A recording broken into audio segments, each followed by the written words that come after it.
ભાવનગરમાં 1 મહિના પહેલા થયેલા લવ મેરેજ બાદ પારિવારિક વિવાદ ગંભીર સ્વરૂપ ધારણ કર્યું હતું। યુવતીના પિતાએ દીકરી અને તેના સાસરિયા પક્ષને સમાધાનના બહાને બોલાવી મારપીટ કર્યાનો આક્ષેપ સામે આવ્યો હતો। 2 દિવસ પહેલા ઇસ્કોન મેગા સિટી ખાતે બોલાવી પતિ અને તેના પરિવાર સાથે મારપીટ કરી યુવતીને જબરજસ્તી લઈ જવાઈ હોવાની ફરિયાદ પતિએ પોલીસ મથકમાં નોંધાવી હતી। બાદમાં યુવતી પોલીસ મથકમાં હાજર થઈ પોતાની મરજીથી પરિવાર સાથે ગઈ હોવાનું જણાવ્યું હતું। આજે યુવતી કોર્ટમાં હાજર રહી જજ સમક્ષ પતિ સાથે જવાની ઈચ્છા વ્યક્ત કરતા કોર્ટે પોલીસ બંદોબસ્ત સાથે પતિ પત્નીને સાથે મૂકવા જવાનો આદેશ આપ્યો।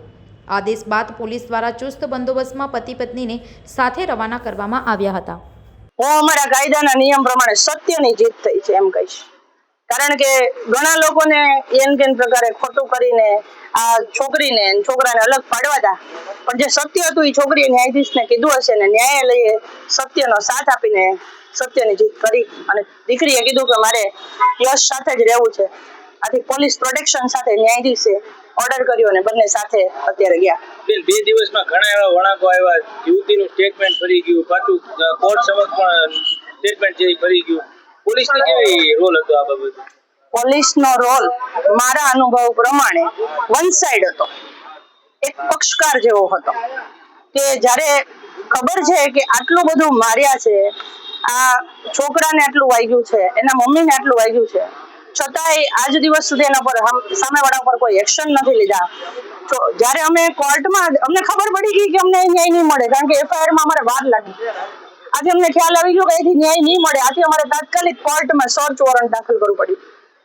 અને પછી જ્યારે અહીંયા સર્ચ વોરંટ દાખલ કર્યાની અમારે ઇન્વર્ટ કરાવવાનું આવે ઓર્ડર, એ ઓર્ડર ઇન્વર્ટ કરાવ્યું અને તરત જ અડધો કલાકમાં છોકરીનું નિવેદન આવી ગયું, જે પરથી સ્પષ્ટ થાય છે કે છોકરીને અમે કહીએ છીએ છોકરી ગુમ થઈ ગઈ છે, આનું અપહરણ થયું છે, પોલીસને ખ્યાલ હતો ક્યાં છે, છોકરી સાથે શું થયું છે, તરત હાજર થઈ ગઈ। એ જ રીતે આજ સવારે એને હાજર કરવાની હતી ત્યારે પોલીસે કીધું છોકરીનો ફોન સ્વિચ ઓફ આવે છે, પણ અંતમાં ભલે જ્યારે લેટ તો લેટ, મોડું તો મોડું, પણ છોકરીએ સત્ય કીધું ને સત્યની જીત થઈ। છેલ્લો પ્રશ્ન, જે રીતે યશે જે ફરિયાદ આપી હતી, અપહરણની ફરિયાદ આપી હતી, કોર્ટમાંથી શું નિર્ણય આવ્યો? એમના જે દીકરીના માતા પિતાને એમના મામાની જેમની ઉપર અપહરણની ફરિયાદ લાગુ પડશે કે કેમ? અત્યારે જે અમારો કોર્ટમાં કેસ દાખલ થયો હતો એ સર્ચ વોરંટ નહોતો, અરજદાર પતિ હતો અને એની પત્નીને ગોંધી રાખી છે, એનાથી દૂર કરવા માટે એનું અપહરણ કરીને લઈ ગયા છે।